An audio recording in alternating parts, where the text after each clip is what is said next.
Welcome to the Jukebox Podcast from WP Tavern. My name is Nathan Wrigley.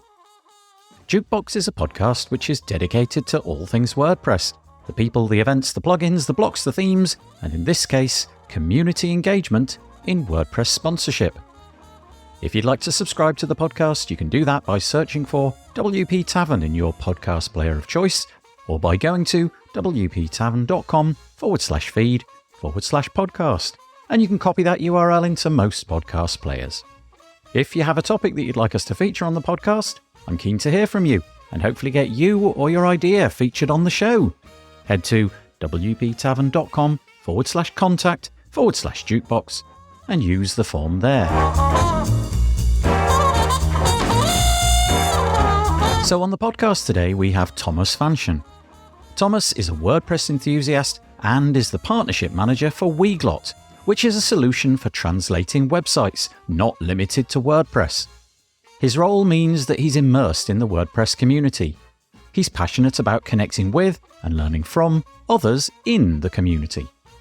Thomas talks on the podcast about Weglot's involvement in WordPress initiatives and events. We get into how they decide what to sponsor and what they hope to get in return. Thomas discusses the difficulties in tracking the effectiveness of marketing efforts at events. They've tried all manner of approaches, and we chat about the complex nature of measuring the return on investment, and whether it's enough to have brand visibility as the only outcome. The conversation turns to the unique engagement opportunities within the WordPress and open source community, and whether these events are different from other, more corporate events held elsewhere. Weglot operates both within and beyond the WordPress ecosystem, and Thomas shares the company's focus on adaptability and replication in other communities. While profitability comparisons between WordPress and Shopify events are not easy to measure, Thomas acknowledges both platforms as strong partners for Weglot, expressing interest in engaging with new content management systems and communities. Thomas wants to explore some innovative sponsor initiatives beyond typical events in the near future. He thinks that guest posts, supporting meetups, and sharing personal expertise might be potential ways for companies to effectively engage in the WordPress space. But not everything is new, and Thomas talks about Weglot's approach towards flagship events like WordCamp Asia and WordCamp US. They are hard at work already, figuring out what they're going to bring along and how they're always trying to think outside of the box. If you're interested in learning about the intricacies of sponsorship, the impact of sponsor engagement at events, and the future landscape of sponsor initiatives within the WordPress community, this episode is for you. If you're interested in finding out more, you can find all of the links in the show notes by heading to wptavern.com/podcast, where you'll find all the other episodes as well. And so, without further delay, I bring you Thomas Fanchin.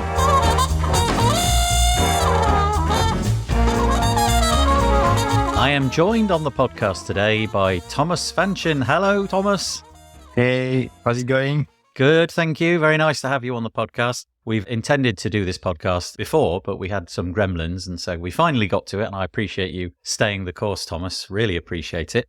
Just to give people some context, we're going to be talking a little bit about sponsorship, perhaps about events today, but I guess it would be important to give you an opportunity to say who you are and why your voice matters in this space. So a little time for a bio. Would you just tell us, Thomas, who you are and what your background is with WordPress, who you work for, that kind of thing? Oh gosh, that's a lot of information. I'm going to try to stay brief. Who am I? I work at Weglot as a partnership manager there. My day-to-day tasks consist in interacting with tech partners, but also a lot with communities, including WordPress. I started my journey within WordPress during my time when I was a student. I wanted to create a website. It was a pet website back in the days. I wanted to launch my own business. So that's how I discovered WordPress, but I didn't know anything about the community. I was trying to do everything by myself. When I started to work at Weglot, that's when I started to interact a little bit with people from the community, meetup organizers, WordCamps organizers, but also just people doing podcasts and other things inside of WordPress. Once you get to interact with people inside of a WordPress community, you're just always going to talk with a lot of people and do a lot of stuff. around WordPress. So that's how I got into where am I now today. We should probably explain exactly what Weglot does, because people may or may not understand what it does, but obviously it puts you squarely in the international localization space. So just give us again, almost like a bio for Weglot. What does it do? Yeah. So Weglot is basically translation plugins that allow you to translate a website into multiple language. It's super simple plugin to use. It's easy to set up. If you ever want to try it, just go for it and let us know what are your thoughts about it. Okay, so we're going to talk a little bit today about the WordPress community and about decisions that Weglot have made in terms of where their endeavors lie. Obviously, every company in the WordPress space would love to grow and grow. And one of the ways that people do that is to sponsor events. They might sponsor particular online events or WordCamps and things like that. So we're going to dig into that a little bit. We're not talking about what you're going to do in the future. That's up to you to decide. But in the past, what kind of things have Weglot done to get themselves out there in front of the WordPress community? We have sponsored quite a few WordCamps and meetups in the past. During my first year, we've sponsored around 50 WordCamps, and it was almost the same with the meetups. Like we supported maybe 30 meetups, something like that, which was great. There was definitely a lot of logistic behind it. And back then we were thinking about becoming global sponsors, because at some point it was hard for us to keep up with all the events, and for logistic matters too, we thought about it. And also we were starting to think, what's the next big move? What can we do more? What can we do better? So we tried the global sponsorship for 2 years now. It was also super interesting. With the global sponsorship came also new challenges. We also started to invest more into Five for the Future. I would say, we are still super invested and trying to support more initiatives and support more of the WordPress community. When you sit down with all of the decision makers in Weglot, how do you decide what it is that you're going to do? Because obviously, I'm not a sponsor. I have never sponsored anything, but I've spoken to quite a few people from different companies. And if we just take the example of WordCamp, let's just stick with WordCamp and maybe some of the bigger events. My understanding is that most of the companies who support that with sponsorship, they don't generally think about it as something which they can measure a return on investment immediately. So let's say that they sponsor and they put $50,000 into sponsoring a particular WordCamp. They're not thinking, okay, we need to get that $50,000 back or $100,000 or some multiple thereof. It's more about just being a good citizen, making sure that people are aware that the company exists. And we're in financial times at the moment where every dollar spent is really something that has to be thought about. So I just wondered if you wanted to give us an idea. Why do you sponsor? Why have you been a global sponsor? What have you hoped to get out of it? And has it delivered what you wanted? It's another big question. So I'm going to try to reply with as much elements as I can. I think, first of all, it depends on the company culture. So if you're a company and you are built or you are based around one specific community, then it becomes easier for you to just talk about budget for the community, support, because the company is originally based around it. Maybe the owners are already aware of what it is. And if you take, for example, Weglot, for us, the community, it's equal feedback. So a lot of people from the team used to do support tickets back in the days, and a lot of us are still doing it. So it makes the connection between the users, the community, the support, which is our front line, and the company. So it's just a connection for us, which can help us when it comes to decision into, we are going to support this or we are going to sponsor this event. The other part that is also super important, obviously, is the visibility part. You mentioned it. It's super important for us to be visible, for people to be aware of the product, of what it does. And there is also the giving back part, because obviously you are a company, you are growing, and it's good. But when you grow, you make the community also, the people that help you to grow with you. So basically, it's like creating a win-win situation between your company growth and the community. I think when you combine the three, it's let's say, easier to set up budget and to have this type of discussion. And it also depends maybe on your marketing strategy too. We can get into that. For us, we divide it into two types of strategies. So there is growth marketing, and there you have some KPIs and it's based on performance. And you have brand marketing. Brand marketing is not based on performance, but the WeGlot brand, it's combined with community and with events. So we cannot dissociate both, which is good for us as a brand and good also for the community. And it's not based on performance. The thing that matters to us is that the product, again, is visible. And when someone thinks about multilingual, we want him to think about WeGlot. We know that there are agencies, freelancers, partners, people within the WordPress space, but also outside of the WordPress space who think about WeGlot because they have met us somewhere in Asia during WordCamp Asia, or at an event 5 years ago, or at a meetup, or during a conference. But it's hard to track that, but we know that it's working. When you say you know that it's working, is that just an intuition that you anecdotally hear that people, when you maybe ask them, where did you hear about us? It may have been that they can link back to a sponsorship at a particular event. Or is it more anecdotal than that? You just get a sense that there's an uptick in sales immediately after events and things like that? Yeah, I think the tracking part is really hard to measure. We've tried a couple of things in the past, like coupon deals. It didn't work out. We tried QR code too, because I know like a lot of us are trying to flash the QR code and it wasn't the best solution too. We've tried to have people fill up forms. It wasn't the best solution. And in terms of logistics, it's just super hard to maintain. I know some companies are trying like this massive gift by participating in an event, by entering like your information and so on. But I'm not sure that it has the best return on investment for them. It's more a visibility thing, I think. I'm not sure. Maybe it's working. If it's working, it's awesome and it's cool. But I think it's more a visibility matter. I think there is no real tracking that you can set up to measure this type of action, which is why we separate both, and you have growth marketing and brand marketing. Both goals are set aside. We are in a very interesting community in that we're quite unique, I think, the open source movement, but WordPress in particular, in that we turn up to these events and we know that there's going to be sponsors there and we may interact with those sponsors. But on some level, the open source, the nature of open source has this kind of no sponsorship feel to it, if you know what I mean. There's this kind of everything is free and we give our time for free and all of that kind of thing. So I just wonder if you collide with that. You turn up to these events, you've paid a lot of money to be a part of the sponsorship area, and maybe the crowd that have turned up are not, that willing to engage with you.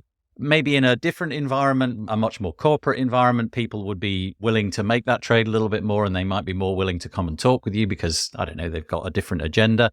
Do you sense that a little bit? Is there something about this community which makes it harder to advertise towards them? And if that's the case, I presume that you have to keep juggling that. I guess the goal is to try to be really innovative in a way that people come and interact with you. So it's really your role as a sponsor to try to make sure that you do not cross a certain line, and that everything that you put out there in terms of content, the book, the people that are here, the people with whom you are working to are aligned with the community culture, with the company culture too. That's where you make sure that people come and interact with you. I don't see people as really like hostile toward us. Working at WeGlot for the past 5 years, I've only had positive feedback about what we do inside of a community and also about the product itself. From time to time, people don't like it. It's totally fine. And it's good because that way you can hear like amazing feedbacks. To be honest, I don't see anything wrong with the community and how it's working out from my perspective and from the personal perspective too. I don't know about what others might think, but that's just my thoughts. In your introduction, when you were describing WeGlot, you mentioned that WordPress is one aspect of that, but I'm reading between the lines. I could be wrong. Is it the case that WeGlot operates outside the WordPress ecosystem as well? And if that's the case, do you have a different approach to your marketing in the different markets? So firstly, let's answer that question. Does it operate outside of WordPress? And if the answer to that is yes, what kind of things do you bolt onto? Is it other CMSs or what?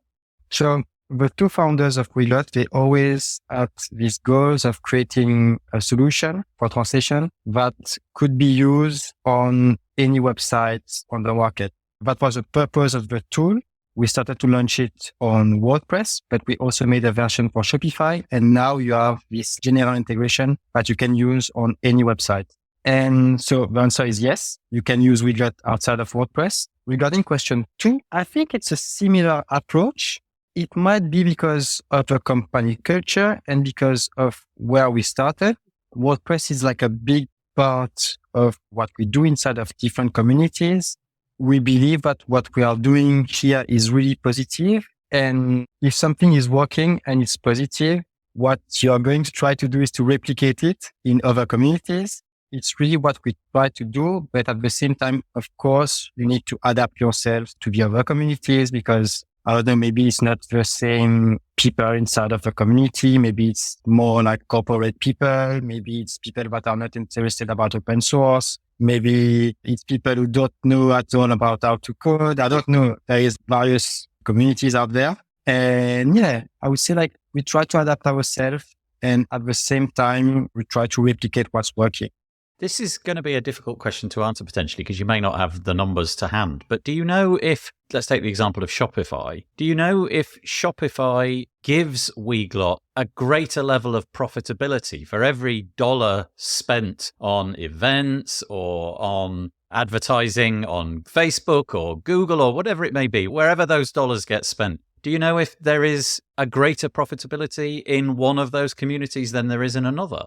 That's a big question. What I can say is that WordPress and Shopify, they are one of our big partners with a strong attachment to WordPress because when the two founders launched Weglot, it was during WordCamp Paris. So that's what I can say. I don't have the specific numbers in mind, but it's true that there is a lot of new communities and new CMS out there that are emerging. And it's definitely super interesting to interact with them for me as a partner manager and to discover new CMSs, new communities that comes with new people from like various communities out there.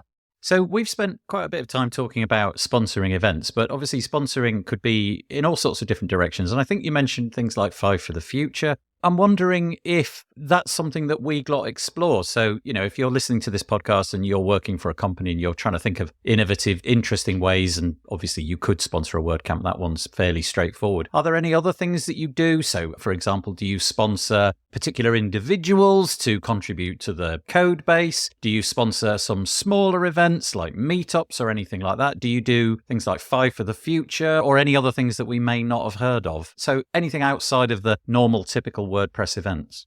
I think it's a quite interesting topic because I think like everyone within a WordPress space, like companies, they can do like various innovative initiatives. We are all like super busy with our agendas, but you could contribute by providing, guest posts, content in the areas where you are an expert. For example, for us, it would be like reaching end goal. So if you have a content team or people from your content team, they could help others.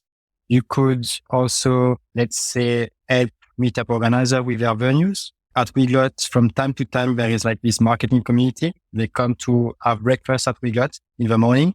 It's not cool for the employees because you get to work and everybody is eating and you need to work. You could also do that. From a personal standpoint, I did a couple of talks during meetups around multilingual. I mean, I'm not the best. I'm sure there is plenty of people with more knowledge than me, but I have my own expertise and my experience and I can share it. And so far I've received just positive feedbacks.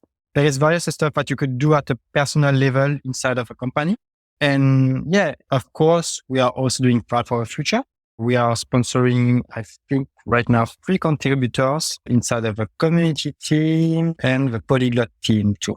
It's quite interesting. It's something totally new for us. We never did it in the past. And what we try to have there is people who are really enthusiastic about the community and who loves to do plenty of stuff. It would be like, I don't know, recruitment, just someone that would come like to the Widget team and work. We try to have the same type of people with whom we are collaborating there, which is awesome. We also supported, you mentioned meetups. We also supported a few meetups in different ways because we try to always adapt the budget and also the way that we support those meetups, because some of them, they need money for the venue, other needs equipment, and there is like various of people out there who have specific needs. So we try to adapt ourselves. We are also doing something quite interesting. There is the Wiglet Community Day where we invite our ambassadors inside of the company for 1 or 2 days, and they get to meet everyone from the company and they get to teach about what they do inside of specific communities and how it helps Wiglet. It's super interesting because it helps the company culture. When you are growing and you have more and more people coming inside of a company, it's interesting to learn the basic, but also to understand what we are doing inside of WordPress or inside of other communities too. Because obviously for us, it's simple. We know what the community is about. We know what we are doing. We know what's WordPress, what's a meetup, what's a WordCamp, but maybe like for others, it's a little bit more not hard to understand, but there is less visibility on this type of action, which is why it's super interesting to have community people to come and just interact with the team. One thing that is quite interesting, because you mentioned that we are present on different communities and we also have different ambassadors. And this year we are making a community day in March, if I'm right. If I'm wrong, my event manager is going to be mad at me. And some of them will be outside of WordPress, and they will meet each other and attend like conference during the day and teach to each other what they do in different space and also about their approach, because it's not the same approach. So it's going to be quite interesting to have those type of interaction. But yeah, maybe I'm being too long. No, that's really interesting. You mentioned the ambassadors. Who are they then? It sounds like they're people who are closely aligned with what you do, but not employees. They're just people that use your services and products, but they're not on the payroll, but they're willing to give some of their time over to your endeavors. That's interesting. Yeah, the ambassador program is something that we have put together because we started to sponsor quite a few WordCamps, and it was hard for us to be able to travel from point A to point B to point C. You could imagine having an event in France, another one in Spain, and another one in England. So it's hard to commute. At the end, you would be like totally tired. And it's not the goal. The goal is, of course, to have a nice balance between personal life and work life.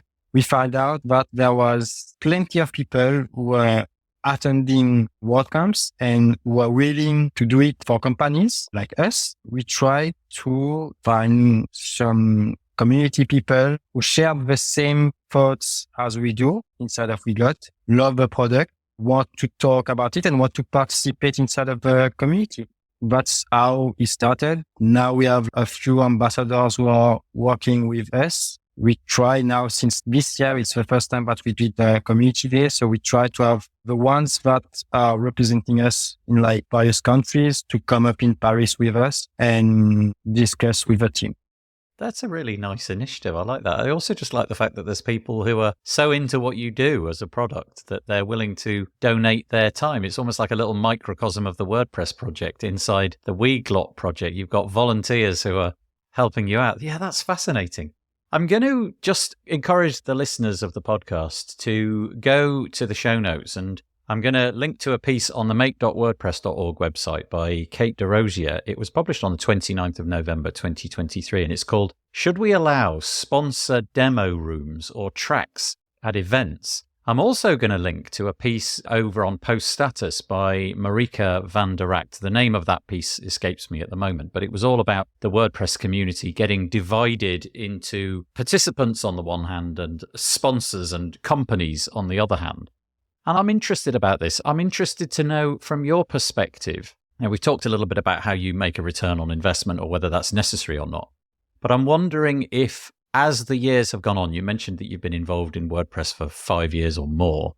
Have you still got the same excitement for attending these kind of events, or do you wish there to be some kind of change? And in Kate DeRosier's piece, she's basically saying, do we need to think a little bit outside of the box in order to get sponsors to attend these events? It sounds, the undercurrent, I guess, is that it's harder than ever to get the sponsors, enough sponsors to cover the cost of the events. So I'm just wondering if the people in the comments, you have any ideas on how your sponsor dollars could be spent such that you feel you're getting more value than you are at the moment? From a personal point of view, it's definitely super amazing to be able to travel to this event because you get to travel from all over the globe thanks to WordPress, which is super cool. I've never been in Asia. And I went to Bangkok earlier this year, which was awesome. And you get to spend time there with people with whom you have a close relationship now, thanks to WordPress, and people with whom you are friends now during this event, and that you're not probably going to meet throughout the year, which is just amazing. And from a more sponsor level, I would say maybe 5 years ago, there was more engagement. If you take an event like World Cup Europe, we've talked a little bit about it. Let's talk about it again here. Yeah, there were for sure like maybe more participants and more engagement in World Cup Europe in Berlin than maybe now the last World Cup Europe in Athens. It was like a really huge event with way more sponsors than 5 years ago. People, I believe, at least that's my thoughts, were a little bit lost with all the sponsors and all the tracks and everything that was happening. It was still an amazing event. I love it. It was awesome. But yeah, maybe there were a little bit less engagement. And there were also other events like in Asia where it was just like World Cup Asia was just amazing. I spoke with so much people that were interested about the product, about what we do. And it was something new because it was the first time too. So I guess we will see like this year, next year, and the coming years, how it will evolve. But I'm sure it will be positive. Yeah, maybe right now there is less engagement.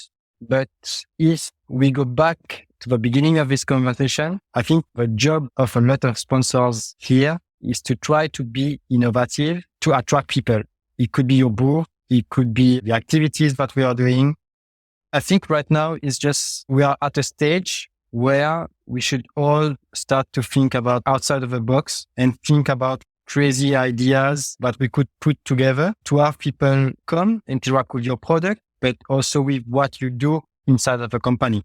Yeah, I think Kate's piece really is raising that question. So maybe it's off the back of data saying what you've just said, where the engagement is maybe down. And it's curious that you found that the engagement was up in WordCamp Asia. So maybe that's because they were doing things differently. Maybe they had just a whole different approach and they're trying innovative new things. Certainly, speaking to some of the organizers, that was very much the intent, was to try out some new things. And from your perspective, that seems to work. But as attendees of the events will know, the ticket price is incredibly low. And that is largely offset by sponsors.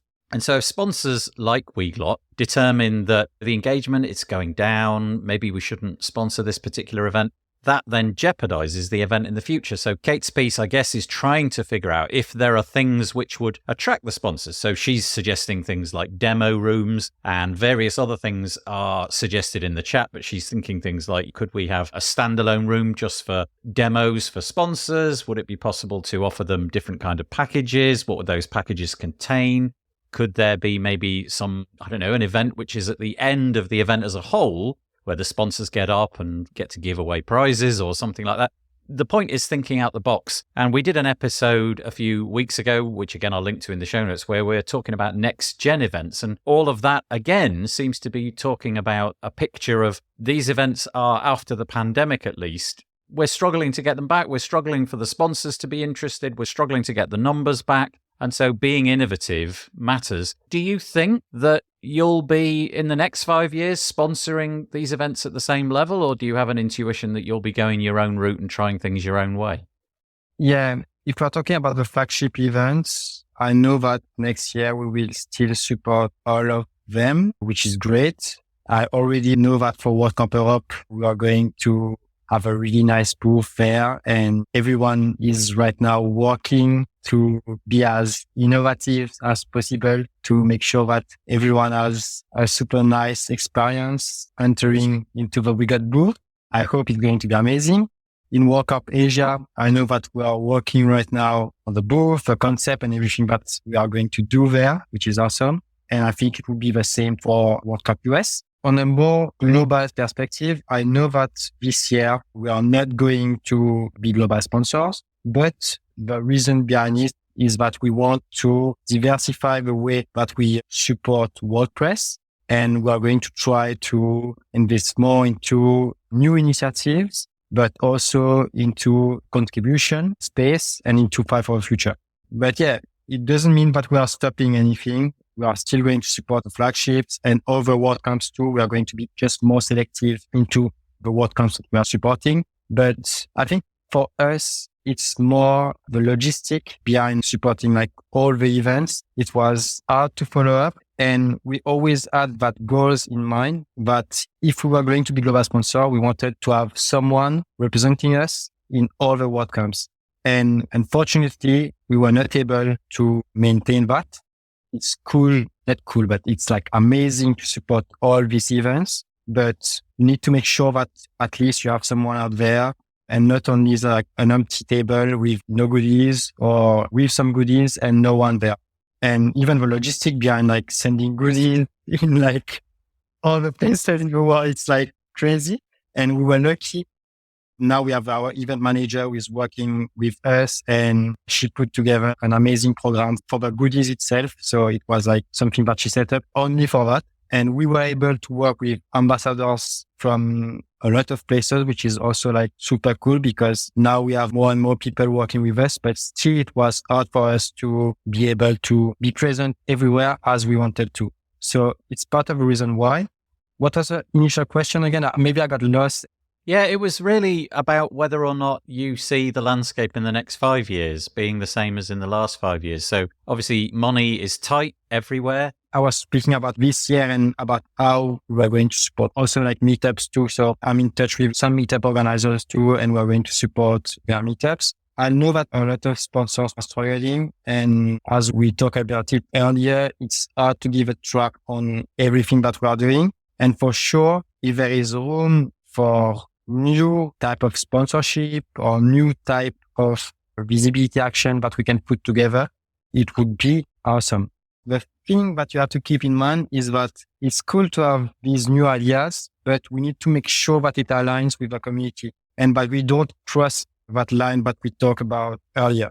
The more people are positive about the new ideas that we have, and the better it is for us because it means more people are going to engage. The last thing that you want to have is to put out there like some, I don't know, new ideas or new things to get more visibility. And what is going to happen is that you have less engagement and then sponsors are going to be, okay, it's not working. There is less engagement than before. Yeah, I think the endeavor at the moment seems to be to try a lot of these new ideas out on what they're calling next-gen events. Whether that name will stick around or not, I don't know. But the intention really is to try these out on the smaller events. So try out some new things, try a different approach at a variety of different events. Who knows what that will be, but there was an example of a much smaller, newer event in the UK not that long ago. See how they go and see if any of the ideas from those can percolate up into the bigger events possibly. But you're right, you risk alienating the community at your peril if at the end of the day you go over a boundary that the community seemingly can't tolerate.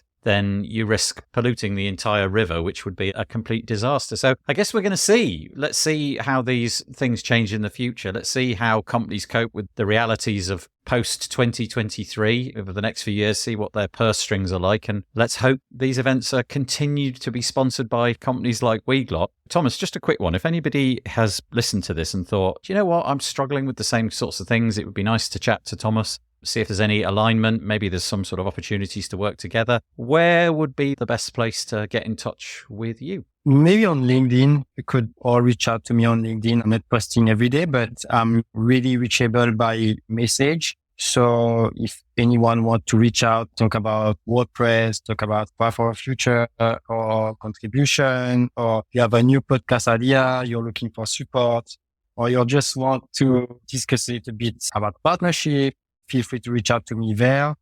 I also have a Twitter account. It's my name, so Thomas Fanchin. Have a look at it on both LinkedIn and Twitter. You will find me. I'm almost sure. And otherwise, you could just reach out to the support team if you want to reach out, support@weglot.com, and just say that you want to talk with Thomas and I would be tagged. So that's also easy if you want to reach out to me. So yeah, it's up to you. Thank you, Thomas. I really appreciate you talking to me on the podcast today. Thanks so much indeed.